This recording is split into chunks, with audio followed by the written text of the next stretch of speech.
Good morning boss. ಇಷ್ಟೊತ್ತಿಗೆನೆ 4:30ಗೆನೆ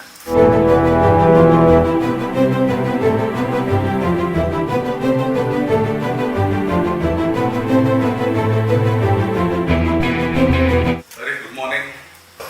ಇದರ Darshan actually road ಮೇಲಿದ್ದಾಗ ಎಲ್ಲರೂ ನೋಡಿದ್ದಾರೆ ದರ್ಶನ್ ಏನೇನು ಮಾಡ್ತಾನೆ, ಎಲ್ಲೋ ಹೋಗ್ತಾನೆ, ಎಲ್ಲಿ ಬರ್ತಾನೆ ಅಂತ. ಒಳಗಡೆ ಬಂದಮೇಲೆ ದರ್ಶನ್ ರೋಟೀನ್ ಏನು ಅಂತ ಸುಮಾರು ಜನಕ್ಕೆ ಗೊತ್ತಿಲ್ಲ. ಸೊ ಅದೊಂದು ತಿಳಿಸೋದಕ್ಕೆ ಹಾಗೇನೆ ಕೆಲಸ ಶುರು ಇವತ್ತಿಂದ 2 ವರ್ಷ ಆಗಿದೆ ಕೆಲಸ ಶುರು ಮಾಡೋದಕ್ಕೆ ನಮ್ಮದೇನು ಪ್ರಿಪರೇಷನ್ಸ್ ಇರುತ್ತೆ ಇದಿಷ್ಟು ನಿಮ್ಗಳಿಗೂ ಗೊತ್ತಾಗಲಿ. ಯಾಕಂದರೆ ದೂರದ ಬೆಟ್ಟ ನುಣ್ಣಿಗೇನೋ ಎಲ್ಲರೂ ಏನೋ ಕೊಟ್ಟಿರ್ತಾರೆ ಅಂದರೆ ಸಾರುಗಳು ಬಿಡಮ್ಮ ಅವ್ರಿಗೇನೆಲ್ಲ ಕೊಡ್ತಾರೆ ಅಂತ. ಏನೇ ಸ್ಟಾರ್ಟ್ ಅಂದಿದ್ರು, ಏನೇ ಉಪಕಾರ ಇದ್ರು, ಎಷ್ಟೇ ಲಕ್ಷ ದುಡಿದ್ರು ಆ ಕೆಲಸಕ್ಕೆ ಕೊಡೋ ಒಂದು ರೆಸ್ಪೆಕ್ಟ್, ಅದು ಯಾರೇ ಆಗ್ಬೋದು, ಯಾವುದೇ ಕೆಲಸ ಆಗ್ಬೋದು. ನನಗೆ ಇದನ್ನು ಮಾತ್ರ ಅಂತ ಹೇಳ್ತಾ ಯಾವುದೇ ಕೆಲಸ ತುಂಬ ಶ್ರದ್ಧೆಯಿಂದ ಮನಸ್ಸಿಟ್ಟು ಆ ಕೆಲಸ ಮಾಡಿದ್ರೆ ಖಂಡಿತ ಅದು ಫಲ ಕೊಡ್ತಾನೆ ಹೋಗುತ್ತೆ. ಸೊ ಇವತ್ತೆಲ್ಲ ಬಂದ್ಬಿಟ್ಟಿದೆ ನಮಗೆ, ಓಕೆ ಇಲ್ಲೆಲ್ಲ ನಾನು ಹೆಂಗೆ ಮಾಡೋ ನಡೀತದೆ. ಇವತ್ತು ಬಂದಿದೆ ಅಂದ ತಕ್ಷಣ ಇನ್ನೂ ಜಾಸ್ತಿ ರೆಸ್ಪಾನ್ಸಿಬಿಲಿಟಿ ಜಾಸ್ತಿ ಆಗುತ್ತೆ. ಸೊ ಅದಕ್ಕೆ ಏನೇನು ಮಾಡ್ತೀವಿ ನಾವು ನಾವೇನು ಪ್ರಿಪೇರ್ ಆಗ್ತೀವಿ. ಯಾಕಂದರೆ ಒಂದ್ಸಲಿ ಶೂಟಿಂಗ್ ಅಂತ ಬಂದಾಗ ನಮ್ಮದೇ ಆದಂಥ ಒಂದು ಪ್ರಿಪ್ರೇಷನ್ಸ್ ಏನೇನಿದೆ ಅದಷ್ಟು ನಿಮ್ಗೆ ಗೊತ್ತಾಗಲಿ. ಯಾಕಂದರೆ ಇವತ್ತಿಂದ ಕ್ರಾಂತಿ, ಒಂದು ಹೊಸ ಕ್ರಾಂತಿ ಶುರು ಆಗುತ್ತೆ. ಸೊ ಕ್ರಾಂತಿ ಸಿನಿಮಾಗೆ ದರ್ಶನ್ ಒಬ್ಬ ಕಲಾವಿದನ ನಾನೇನೇನು ಮಾಡ್ತೀನಿ ಅದು ನಿಮಗೂ ಸ್ವಲ್ಪ ಗೊತ್ತಾಗಲಿ ಅಂತ ಅಷ್ಟೇ. ಬರ್ರಿ, ಯಾಕಂದರೆ ಬೆಳಗ್ಗೆ ಒಂದು 5 ಗಂಟೆಗೆ ಸ್ಟಾರ್ಟ್ ಆಗುತ್ತೆ ನನ್ನ ರೂಟೀನ್. ಬನ್ನೇನು ಸುಮಾರು ಜನ ನೋಡಿಲ್ಲ, ಹೇಮಂತ್ ಅಂತೇಳಿ ನನ್ನ ಜಿಮ್ ಕೋಚು, ನನ್ನ ಟ್ರೈನರು ಎಲ್ಲ ಹೆಚ್ಚು ಕಮ್ಮಿ ಒಂದು 8 ವರ್ಷ ಆಯ್ತು. 8 ವರ್ಷದಿಂದಲೂ ನೀವು ಈಗ ಐರಾವತ ನೋಡ್ಬೋದು, ಇಲ್ಲ ಕುರುಕ್ಷೇತ್ರ ನೋಡ್ಬೋದು, ಎಲ್ಲ ಸಿನಿಮಾಗೂ ನಮ್ಮ ಹೇಮಂತ್ ಅವರೇ ನನ್ನ ರೆಡಿ ಮಾಡೋದು. ಹಂಗಂತೇಳಿ ಈಗ 2 ವರ್ಷ ಕೆಲಸ ಇರಲ್ಲ, ದರ್ಶನ್ ಸ್ವಲ್ಪ ದಪ್ಪ ಆಗ್ಬಿಟ್ಟ. ಹೌದು, ಕೆಲಸ ಇಲ್ದಿದ್ದಾಗ ನಾವು ವರ್ಕೌಟು ಮಾಡೋದು. ಈಗ ಲಾಕ್ಡೌನ್ ಟೈಮಲ್ಲಿ ಆಲ್ಮೋಸ್ಟ್ 1 ವರ್ಷ ಬಿಟ್ಬಿಟ್ಟಿದ್ದು, 1.5 ವರ್ಷ ಆಫ್ ಆ್ಯಂಡ್ ಡೌನ್. ಮೂಡ್ ಬಂದಾಗ ಮಾಡ್ತಿದ್ವಿ, ಇಲ್ಲಾಂದ್ರೆ ಬಿಡು ನೋಡೋಣ ಅಂತ ಅಂದ್ಬಿಟ್ಟು. ಯಾಕಂದರೆ ಲಾಕ್ಡೌನ್ ಎಲ್ರಿಗೂ ಒಂದೊಂದು ಪಾಠ ಕಲಿಸ್ಕೊಡ್ತು. ಹಾಗೇನೆ ನಾವು ವರ್ಕೌಟ್ ಅಂದಾಗ ನಾವು ಅದಕ್ಕೆ ಆದಂಥ ಒಂದು ಪ್ರಿಪ್ರೇಷನಲ್ಲಿ ಇರ್ತೀವಿ, ಮೈಯೆಲ್ಲ ದಂಡಿಸ್ತೀವಿ, ಮೈಗೂ ಸ್ವಲ್ಪ ರೆಸ್ಟ್ ಬೇಕಾಗುತ್ತೆ. ಸೊ ರೆಸ್ಟ್ ಅಂದಾಗ ಸ್ವಲ್ಪ ಹಿಂಗಿರ್ತೀವಿ, ಪುನಃ ಕೆಲಸ ಅಂದಾಗ ಹಿಂಗೆ ಆಗ್ತೀವಿ. ಸೊ ಈ ಥರ ಬಂದಿದ್ದು. ಸೊ ಬೆಳಗ್ಗೆ ಪಾಪ ಹೇಮಂತವ್ರು 5 ಗಂಟೆಗೆ ಶಾರ್ಪ್ ಇಲ್ಲಿರ್ತಾರೆ. ಸೊ ನಾವು ಎಲ್ಲ ರೆಡಿಯಾಗಿ ಎಲ್ಲ ರೆಡಿ ಮಾಡ್ಕೊಳ್ಳೋಷ್ಟು ಹೆಚ್ಚು ಕಮ್ಮಿ ಒಂದು ಅರ್ಧ ಮುಕ್ಕಾಲು ಗಂಟೆ. ಸೊ ಇಲ್ಲಿಂದ ನಾನು ರೋಟೀನ್ ಸ್ಟಾರ್ಟ್ ಆಗುತ್ತೆ. ಬರೀ ಏನೇನು ರೋಟೀನ್ ಮಾಡ್ಕೊಂಡು ತೋರಿಸ್ತೀನಿ.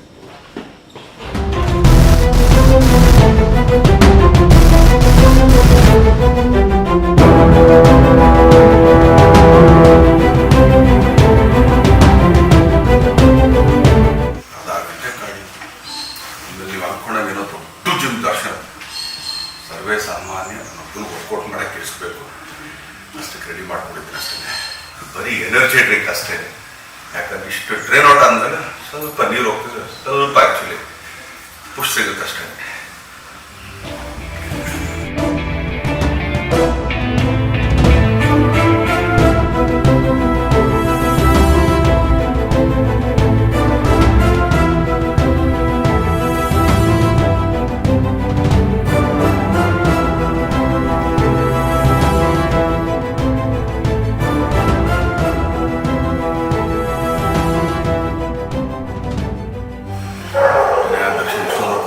ಕೆಳಗಡೆ ನಾವು ಸಣ್ಣ ಡಂಬಲ್ ಎತ್ಕೊಳಕ್ಕಾಗಲ್ಲ, ಬೇಗ ಮಾಡ್ಕೊಬೇಡ್ರಿ. ನಂದಾಗಲೇ ಬ್ಯಾಕ್ L4 L5 2 ಹೋಗ್ಬಿಟ್ಟಿದೆ. ಕೆಳಗಡೆಯಿಂದ 1 kg ಎತ್ತಿದ್ರು ಮುಗೀತು ನನ್ನ ಕತೆ. ಸೊ ಅದಕ್ಕೆ ಅವ್ರು ಸ್ವಲ್ಪ ಇದು ಕೊಡ್ತಾರೆ, ವರ್ಕೌಟ್ ಮುಗಿಸಿ ಮತ್ತೆ ಅವ್ರ ಕೈಗೆ ಕೊಟ್ಬಿಡ್ತೀವಿ. ಅನ್ಯತಾ ಭಾವಿಸ್ಕೊಂಡು ಬಂದರೆ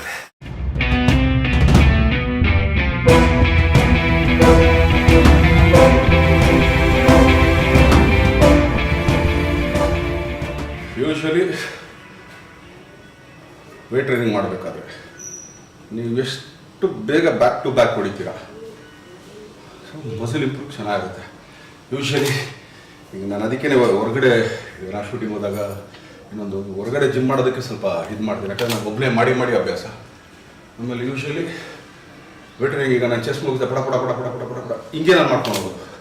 ಸೊ ಪಾಪ ಬೇರೆಯವ್ರಿಗೆ ಸ್ವಲ್ಪ ತೊಂದರೆ ಆಗುತ್ತೆ, ಅದಕ್ಕೆ ಸ್ವಲ್ಪ ಹೊರಗಡೆ ಕಮ್ಮಿ ನಾನು ಮಾಡೋದು. ಜಿಮ್ ಅಂದ ತಕ್ಷಣ ತುಂಬ ಮಲ್ಟಿ ಜಿಮ್ಮು ಅದು ಇದು, ಅಫ್ಕೋರ್ಸ್ ಈಗೆಲ್ಲ ಸ್ವಲ್ಪ ಚೇಂಜ್ ಆಗಿದೆ. ಅಂದರೆ ನನ್ನ ಎಕ್ಸ್ಪೀರಿಯನ್ಸ್ ಪ್ರಕಾರ. ಯಾಕಂದರೆ ನನಗೆ ನಿನ್ನೆ ಮೊನ್ನೆ ಎಲ್ಲ ಮೊದಲಿಂದನೂ ಮಾಡ್ತಿದ್ದೆ. ನಮ್ಮ ಮೈಸೂರಲ್ಲಿ ಭೀಷ್ಮ ಜಿಮ್ ಅಂತಿತ್ತು. ಅಂದರೆ ಗರಡಿ ಮನೆ ಒಳಗಡೆ ಒಂದು ಸಣ್ಣ ಜಿಮ್. ಅವಾಗೆಲ್ಲ ಈ ಎಕ್ವಿಪ್ಮೆಂಟ್ಸ್ ಯಾವುದೂ ಇಲ್ಲ. ಆಗಲೂ ಜಿಮ್ ಮಾಡ್ತಾಯಿದ್ರು. ಅವತ್ತು ಬಾಡಿ ಬಿಲ್ಡರ್ಸ್ ಇದ್ದರು. ಇವತ್ತು ಸ್ವಲ್ಪ ಈಸನಾಗಿದೆ, ಟೆಕ್ನಾಲಜಿ ಮುಂದೇನೂ ಬಂದಿದೆ. ಆದರೆ ನಂದು ಒಂದೇ ಒಂದು ಇದು, ಈ ಜಿಮ್ ಮಾಡಿದೆ ಇಲ್ಲಿ ಸರಿ ಹೋಗಲಿ, ಆ ಜಿಮ್ ಮಾಡಿದೆ ಅಲ್ಲಿ ಸರಿ ಎಲ್ಲ ಯಂಗ್ಸ್ಟರ್ಸ್ ಹೇಳ್ಕೊಡೋದು ಒಂದೇ, ನೀವು ಯಾವುದೇ ಜಿಮ್ಗೆ ಹೋದ್ರೂ ಕೂಡ ಕಬ್ಬಣನೇ ಹೊರಬೇಕು, ಅದು ಬಿಟ್ಟು ಇನ್ನೊಂದಿಲ್ಲ. ಸೊ ಜಿಮ್ಮಿಂಗ್ ಅನ್ನೋದು ಇಟ್ಸ್ ಅನ್ ಅಡಿಕ್ಷನ್ ಅಷ್ಟೇ. If you make it an addiction, ಅದೊಂದು ಒಂಥರ ಇವತ್ತು ನಾವು ವರ್ಕೌಟ್ ಮಾಡಲೇಬೇಕು, ನಾನು ಫಿಟ್ ಆಗಿರಬೇಕು ಅಂದಾಗ ಎಲ್ಲ ಥರನೂ ಇದೆ. ಸೊ ಯೂಶ್ವಲಿ ನಂದಲ್ಲ ಅಂತ ಡೈಲಿ ಒಂದು 2 hours ತೆಗೆದಿಟ್ಬಿಡ್ರಿ. ಆಮೇಲೆ ನೀವು ಅನ್ಕೋಬೋದು ದರ್ಶನ್ ಏನು ಶೋಕಿಲ್ಲ, ಎಲ್ಲ ಇದೆ, ಡ್ರಿಂಕು ಇದೆ, ಸ್ಮೋಕು ಇದೆ, ಇಲ್ಲ ಅಂತಲ್ಲ. ಬಟ್ ಲಿಮಿಟಲ್ಲಿದೆ ಅಷ್ಟೇ. ಎಲ್ರಿಗೂ ಹೇಳ್ಬೋದು ಸುಮ್ಮನೆ ಅದು ಇದು ಆಡುಂಬಳು ಅಂತ. ಲಿಮಿಟಲ್ಲಿದ್ರೇ ಇಷ್ಟೆಲ್ಲ ಮಾಡೋಕ್ಕಾಗೋದು. ಇಷ್ಟು ವರ್ಕೌಟ್ ಮಾಡ್ಬಿಟ್ಟು ನೆಕ್ಸ್ಟ್ ಏನು ಅಂತ, ಇಷ್ಟು ವರ್ಕೌಟ್ ಮಾಡಿರ್ತೀವಲ್ಲ, ಕೆಳಗಡೆ ಪ್ರೋಟೀನ್ ಕುಡಿದ್ರೆ ಅಲ್ಲಿಗೆ ಇಷ್ಟು ವರ್ಕೌಟಿಗೆ ಸಮ ಆಯ್ತದೆ. ಚಲೋ ಕೆಳಗಡೆ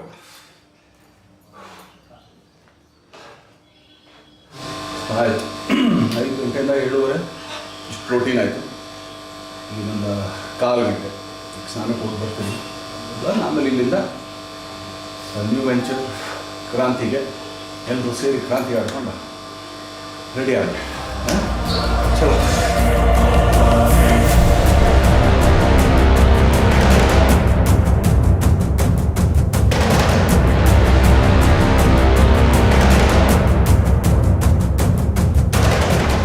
ಮೆಜೆಸ್ಟಿಕ್ ಸಿನಿಮಾ ಮುಹೂರ್ತದ ಟೈಮಲ್ಲಿ ಏನೊಂದು ನರ್ವಸ್ ಇತ್ತು, ಒಂದು ಖುಷಿ ಇತ್ತು. ಸೊ ಇವತ್ತು ಸ್ವಲ್ಪ ಅದೇ ಥರ ಫೀಲ್ ಮಾಡ್ತಾಯಿದ್ದೀನಿ. ಏನಕ್ಕೆ ಅಂತಂದರೆ 2 ವರ್ಷ ಆಯ್ತು ಆ್ಯಕ್ಚುಲಿ ಕೆಲಸ ಮಾಡಿ, ಬಣ್ಣ ಹಚ್ಚಿ. ಸೊ ಎಲ್ಲ ಈ ಕೋವಿಡಿಂದ ಸ್ವಲ್ಪ ಸ್ಟೇಬಲಿಗೆ ಬರ್ತಾಯಿದೆ. ಸೊ ಇವತ್ತಿಂದ ಕ್ರಾಂತಿ ಸಿನಿಮಾ ಸಮಾಜದ ಕಳಕಳಿ ಇಟ್ಕೊಂಡು, ಅದು ಆಡಂಬರ ಇಲ್ಲದೇ ಇವತ್ತಿನ ಒಂದು ಹೊಸ ಕ್ರಾಂತಿ. ಮೀಡಿಯಾ ಹೌಸ್ ಶೈಲಜಾ ನಾಗೋರು, ಬಿ ಸುರೇಶ್ ಅವರು, ಆಮೇಲೆ ಹರಿದಿದ್ದು 2ನೇ ಸಿನಿಮಾ ಯಜಮಾನ ಆದಮೇಲೆ. ಸೊ ಸೇಮ್ ಟೀಮ್ ಒಂದಾಗಿ ಈಗ ಆ್ಯಕ್ಚುಲಿ ಇನ್ನೊಂದು ಸಿನಿಮಾ ಮಾಡ್ತಿದ್ವಿ. ಬರ್ರಿ, ಇನ್ನೂ ಕ್ರಾಂತಿಗೆ ಆ್ಯಕ್ಚುಲಿ ಈಗ ಹೊಡ್ತಾ ಇದ್ದೀವಿ.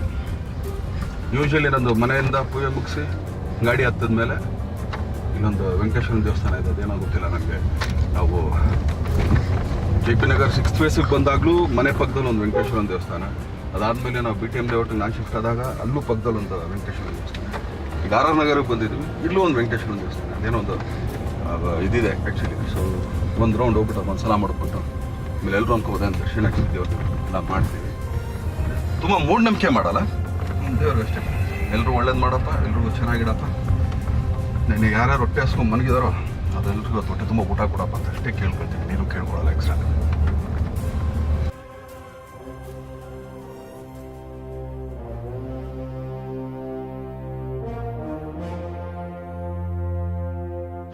ಸ್ವಲ್ಪ ಆ ಕಡೆ ತೋರಿಸಪ್ಪ ನಮ್ಮ ಡೈರೆಕ್ಟರ್. ಈಗ ಆ್ಯಕ್ಚುಲಿ ಮೊದಲನೇದಾಗಿ ಫಸ್ಟ್ ಡೇ ಇದು ರೋಟೀನು, ಇದು ನಮ್ಮ ಜಾಗ. ನಮ್ಮ ನಿರ್ದೇಶಕರು ಇಲ್ಲಿದ್ದಾರೆ. ಫಸ್ಟ್ ಮ್ಯೂಸಿಕ್ ಡೈರೆಕ್ಟರ್ ಹೋದವ್ರು ಹೇಳ್ದಂಗೆ, ಬಟ್ ಈಗ ಇದು 2ನೇ ಸಿನಿಮಾ ಡೈರೆಕ್ಟ್ರು. ಸೊ ಏನು ಸರ್ ಕ್ರಾಂತಿ ಏನು ಮಾಡಬೇಕಂತ ಕಂಡಿದ್ರು ಸರ್? ಅಕ್ಷರ ಕ್ರಾಂತಿ ನೋಡ್ರಪ್ಪ. ಈಗ ಅಕ್ಷರ ಆ್ಯಕ್ಚುಲಿ ಏನು ಯಜಮಾನ ಮಾಡಿದಾಗ 8ನೇ ಕ್ರಾಂತಿ ಒಂದು ಮಾಡಿದ್ವಿ. ಸೊ ಈ ಸಲ ಒಂದು ಅಕ್ಷರ ಕ್ರಾಂತಿ ನಮ್ಮ ಡೈರೆಕ್ಟರ್ ಅಂತ ತೋರಿಸಿದ್ವಿ. ಈಗ ನಮ್ಮ ನಿರ್ಮಾಪಕಿ ಅವ್ರು ಕೂತಿದ್ದಾರೆ. ಅಮ್ಮ ಹೆಂಗ ಅನಿಸ್ತಾ ಇದೆ ಅಮ್ಮ 2 ವರ್ಷ ಆದ್ಮೇಲೆ? ತುಂಬಾ ಖುಷಿ ಆಗ್ತಾ ಇದೆ. ಫಸ್ಟ್ ಟೈಮ್ ಶೂಟಿಂಗ್ ಮಾಡುವಷ್ಟು ಖುಷಿ ಇದೆ. ಯಾಕಂದ್ರೆ ಹೆಂಗ್ ಅನ್ಕೊಂಡಿದ್ದೀರಮ್ಮ ಕ್ರಾಂತಿನ? ಕ್ರಾಂತಿ ಮಾಡೋಣ ಸರ್, ಒಂದು ರೆವಲ್ಯೂಷನ್ ಮಾಡೋಣ. ಇಷ್ಟು ವರ್ಕೌಟ್ ಮಾಡಿದ್ಮೇಲೆ ದರ್ಶನ್ ಏನು ತಿಂತಾನೆ ಅಂತ ಅಂದ್ಬಿಟ್ಟ ಇದೇ ತಿನ್ನೋದು. ಆ್ಯಕ್ಚುಲಿ ಸ್ಪೆಷಲ್ ಫುಡ್ ಏನಲ್ಲ. ಮನೇಲಾದರೆ ಟಿಫನ್ ಮಾಡಲ್ಲ. ಏನಕ್ಕೆ ಅಂತಂದರೆ ಮನೇಲಿ ಒಂದೇ ಒಂದು ಐಟಮ್ ಇರುತ್ತೆ. ಆ್ಯಕ್ಚುಲಿ ಒಂದು ಅರ್ಧ ಇಡ್ಲಿ, ವಡೆ. ವರ್ಕೌಟ್ ಮಾಡಿದ್ರು ಡಯಟ್ ಅಂದರೂ ವಡೆ ಇರಲೇಬೇಕು. ಅದಾದಮೇಲೆ ಇನ್ನೊಂದು 2 ಏನೇನು ಐಟಮ್ ಇದೆ? ಉಪ್ಪಿಟ್ಟು, ಅವಲಕ್ಕಿ ಬಾತು, ದೋಸೆ. ಇದೆಲ್ಲ ಇಷ್ಟು ತಿಂದರೆ ಟಿಫನ್ ಮಾಡೋದು ಅನ್ಸುತ್ತೆ. ಬನ್ನಿ ಟಿಫನ್ ಮಾಡುವ.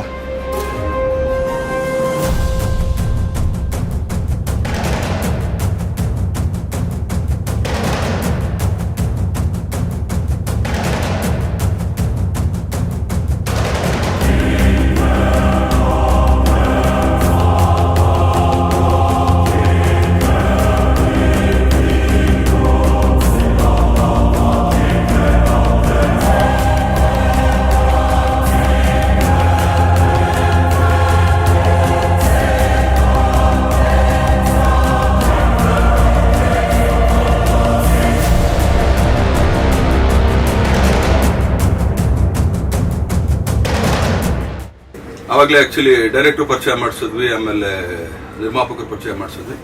ಈಗ ನಮ್ಮ ನಾಯಕ ನಟಿಯವರು ಬಂದಿದ್ದಾರೆ, ರಚಿತಾ ರಾಮ್ ಅವರು. ಒಫಿಷಿಯಲ್ ಕನ್ಫರ್ಮೇಶನ್ ಇದು. ಫಸ್ಟ್ ಟೈಮ್ ಮ್ಯಾನಿಟಲ್ ಬಂದು ಕುತ್ಕೊಂಡು ಈ ತರ ಒಂದು ಇಂಟರ್ವ್ಯೂ ಮಾಡಿದ್ರು, ಇದೇ ಒಂದು ಖುಷಿ ನನಗೆ.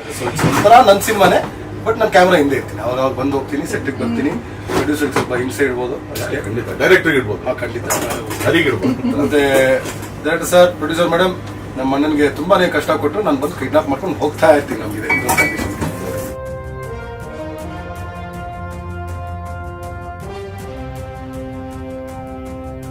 ಬೆಳಗ್ಗೆ ಒಂದು 5 ಗಂಟೆಯಿಂದ ಹಿಡಿದು ಈಗ 11:30. ಸೊ ಇವತ್ತಿನ ಒಂದು ಕೆಲಸ ನಂದು ಏನೇನಿದೆ ಎಲ್ಲ ತೋರಿಸಿದ್ದೀನಿ. ಮತ್ತು ಮೂರ್ತಾಗಿದ್ದಕ್ಕೆ ಬರೀ ಇಷ್ಟಿಗೆ ಮುಗಿದಿದೆ. ಇನ್ನೊಂದು ದಿನ ಆ್ಯಕ್ಚುಲಿ ಬೆಳಗ್ಗೆಯಿಂದ ಹಿಡಿದು ಶೂಟಿಂಗ್ ಹೋಗಿ ಬಂದು ಏನೇನು ಮಾಡ್ತೀನಿ ಇಷ್ಟೂ ಒಂದ್ಸಲಿ, ಯಾಕಂದರೆ ನಿಮಗೂ ಸ್ವಲ್ಪ ಗೊತ್ತಾಗಲಿ ನಾವು ಏನು ಮಾಡ್ತೀವಿ ಅಂತ ದೊಡ್ಡದಾಗೇನು ಮಾಡಲ್ಲ, ಸಣ್ಣದಾಗಿ ನಮ್ಮ ಕೆಲಸದ ಮೇಲೆ ನಾವೇನು ಮಾಡ್ತೀವಿ, ಸೊ ಕೆಲಸ ಹೆಂಗಿರುತ್ತೆ, ಸೊ ಇದ್ರ ಬಗ್ಗೆ ಹೇಳೋದಕ್ಕೇ ಇನ್ನೊಂದ್ಸಲಿ ಖಂಡಿತ ಸಿಗೋಣ. ಇವತ್ತಿಂದ ಕ್ರಾಂತಿ ಸ್ಟಾರ್ಟ್ ಆಗಿದೆ. ಸೊ 2 ವರ್ಷ ಆಯಿತು ಸಿನಿಮಾ ಮಾಡಿ. ಸೊ ಇದು ಬೇರೆ ಆಯಾಮ ಇರೋಂಥ ಒಂದು ಸಿನಿಮಾ. ಸೊ ಇದಕ್ಕೆಲ್ಲ ನಿಮ್ಮ ಪ್ರೀತಿ, ಪ್ರೋತ್ಸಾಹ, ಬೆಂಬಲ, ಆಶೀರ್ವಾದ ಕೊಡಿ. ಯಾಕಂದರೆ ಹರಿಕೃಷ್ಣ 2ನೇ ಸಲ ಮಾಡ್ತಾ ಇರೋದು. ಸೊ ಅದೇ ಸೇಮ್ ಟೀಮ್, ಆ್ಯಕ್ಚುಲಿ ಯಜಮಾನ ಏನು ಟೀಮ್ ಇತ್ತು ಅದೇ ಟೀಮ್ ಮಾಡ್ತಾಯಿದ್ದೀವಿ.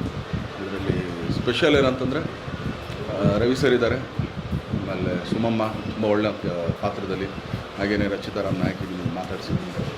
ಇವರೆಲ್ಲ ಸೇರಿ ಇನ್ನೂ ಒಂದು ಕಲಾವಿದರ ದಂಡೇನೇ ಇದೆ.